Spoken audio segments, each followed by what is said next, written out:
What you are about to hear was never supposed to leak, but it did. And once you know it, you cannot unknow it. Hello, friends.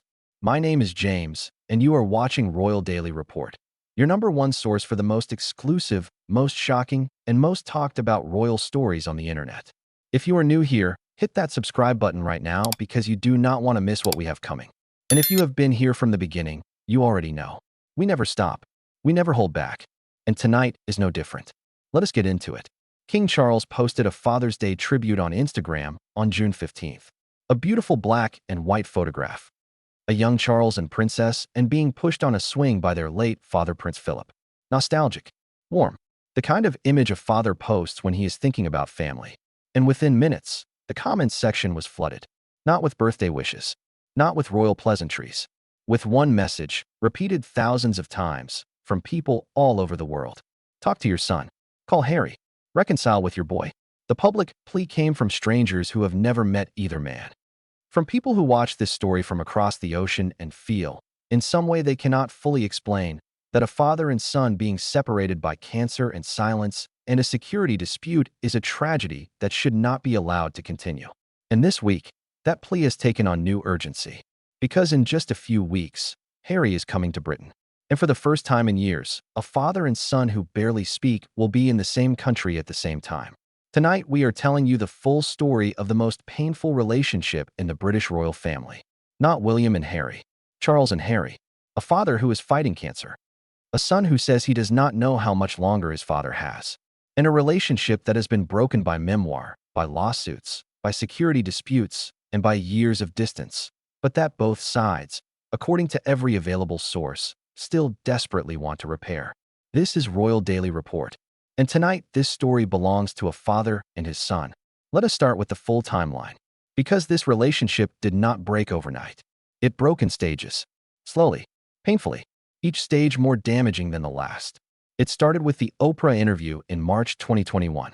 Harry and Meghan sat across from Oprah and described, in detail, a royal institution that had failed them.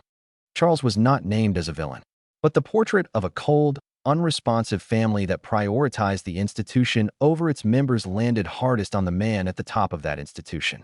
Then came Spare, published in January 2023. In his memoir, Harry wrote something about his father that was both devastating and strangely loving at the same time. He described a moment from his childhood when Charles stood between Harry and William during an argument and said, "Please, boys, do not make my final years a misery." Harry then described Charles as a man trapped, as someone who had been shaped and constrained by the institution in the same way Harry himself had been. He wrote about his father with a complicated mixture of love and frustration that anyone who has had a difficult relationship with a parent would recognize immediately. But he also called Camilla dangerous. He accused her of leaking stories to the press. He described her as a villain. And those words, published and read by millions of people, made any private reconciliation between father and son significantly harder to achieve. Because Charles was not going to be able to defend his wife and rebuild his relationship with the son who attacked her at the same time. If you want to understand how close they came to reconciling and what pulled them back, subscribe to Royal Daily Report right now. Because what comes next is the story of a meeting that gave everyone hope and a missed opportunity that broke it. February 2024. King Charles is diagnosed with cancer. The announcement comes from Buckingham Palace. The world holds its breath. And Harry, 5,000 miles away in California, does something that many people did not expect. He gets on a plane immediately. He flies to London. He goes straight to his father. The visit lasted approximately 45 minutes, less than an hour. For a son who had flown 5,000 miles to see a cancer-stricken father he had not properly spoken to in years. 45 minutes. People who know Harry described the visit as emotional. Sources said Harry had gone in with hugs and the best of intentions, that he wanted to clear the air, that he wanted his father to know he was there, and Charles received him. 45 minutes was all they had, and then Harry flew home. 2 months later, in May 2024, Harry returned to Britain again, and this time he did not get a meeting with his father at all. A spokesperson said Charles had other priorities and scheduling conflicts. A son flew across an ocean to see a father fighting cancer and was told his father was busy. That is not a small thing. That is the relationship in miniature. The desire on both sides. The obstacle between them. The institutional machinery that keeps getting in the way of something that should be simple. And then, In September 2025, something shifted.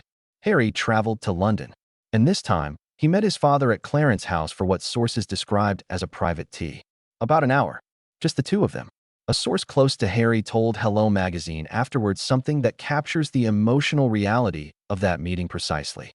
They said, with the passing of time, everything softens, especially when close family members are ill.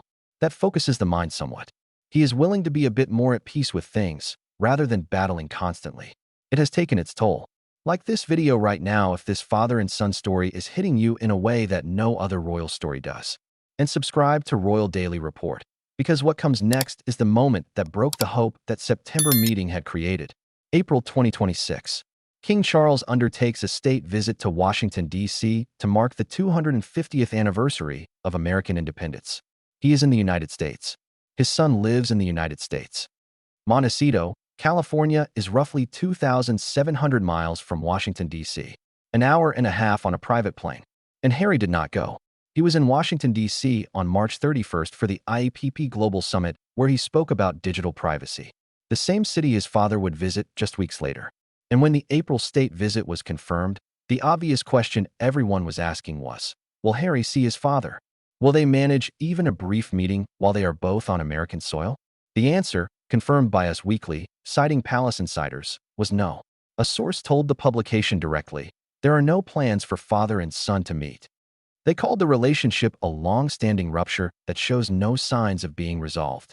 The reason given was that adding a private family reunion during a taxpayer-funded official state visit would be considered inappropriate, which is technically true, but which also tells you something about how carefully every interaction between these two men is managed. How every possible meeting has to navigate not just personal feelings, but institutional optics. How even when they are both in the same country, actually meeting requires a level of planning and justification that two people who simply want to see each other should not need. The September 2025 Clarence House meeting had felt like a thaw. The April 2026 DC visit, and the silence around it, felt like the frost returning. Do not go anywhere. Subscribe to Royal Daily Report and turn on those notifications. Because what comes next is about the secret broker who is apparently trying to bring these two men back together. And the identity of that broker will genuinely surprise you. The Royal Observer, publishing on June 22, 2026, just 3 days ago, revealed something that has not been widely reported. According to their sourcing, the July meeting between Harry and King Charles, the one that insiders say is being planned around the Buckingham Invictus visit, has not been arranged directly between father and son. It has been brokered by a close family friend, someone trusted by both sides, someone who has been working behind the scenes to create the conditions for this meeting to happen.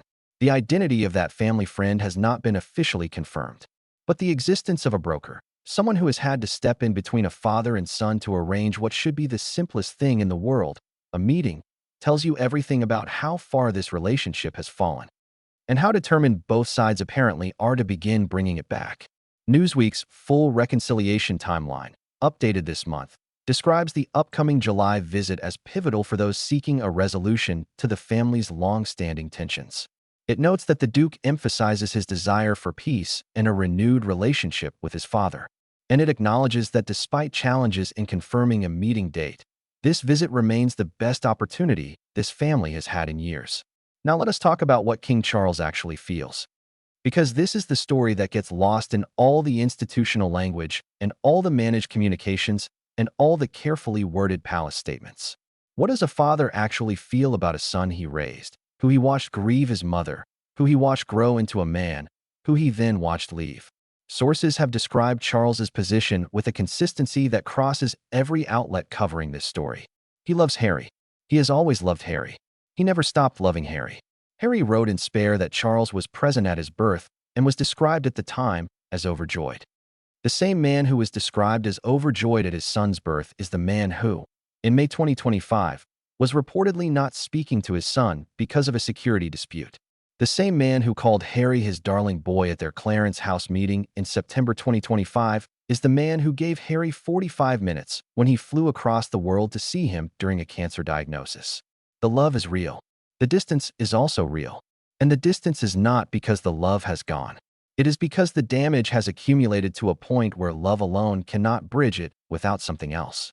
Without an apology. without a change, without one or both sides finding a way to step toward the other in a gesture that goes beyond a private meeting brokered by a family friend. Let us talk about what the public thinks. Because the Father's Day Instagram moment captures something important about where ordinary people stand on this story. Thousands of comments on a royal Instagram post saying, "Call your son. Reconcile. Talk to Harry." These are not people who know the full details of every legal dispute and institutional negotiation. They are people who see a father and a son separated by pride and politics and paperwork, and who believe, with a simplicity that cuts through all the complexity, that whatever happened between them cannot possibly be worth this. That a father with cancer and a son who does not know how much longer his father has should not be spending their time apart. That at some level, beyond the memoir and the security case and the Camilla accusations and the Netflix deals, there are just two people who are running out of time. Royal expert Joe Little said something that many people in the public disagree with, but that deserves to be heard honestly. He said that if Harry truly wants to reconcile with his father, his brother, and the royal family, the very last thing he should be doing is talking publicly. He said silence would be the best thing to maintain. And he is not entirely wrong. Every public statement Harry makes, every interview, every appearance where he says something about the family, gives the institution another reason to keep its distance. The problem is that Harry stopping talking publicly would require him to trust that the silence would be reciprocated. And given everything that has happened, that trust is not there yet. Here is what this story ultimately comes down to. A father is fighting cancer. A son is flying to the same country in July. A family friend is brokering a meeting. The public is flooding a Father's Day Instagram post with pleas. And every person who covers this story, who follows this family, who has watched this relationship deteriorate across 6 years of public statements and legal battles and canceled meetings, is watching July arrive with the same feeling. A feeling somewhere between hope and dread.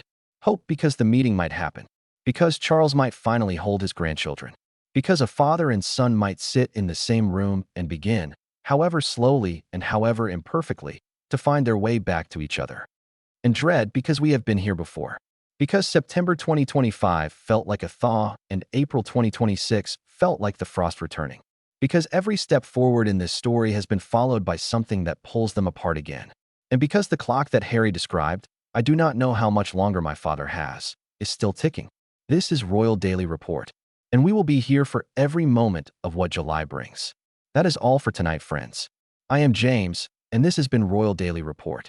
If this story hit different for you, hit that like button right now. Subscribe if you have not already, and turn on those notifications because we drop new stories every single week. Share this video with one friend who loves royal news. I will see you in the next one. Until then, stay informed, stay curious, and stay royal. Goodbye, friends. Hello, friends. If you are not subscribed to Royal Daily Report yet, what are you waiting for? Hit that button right now.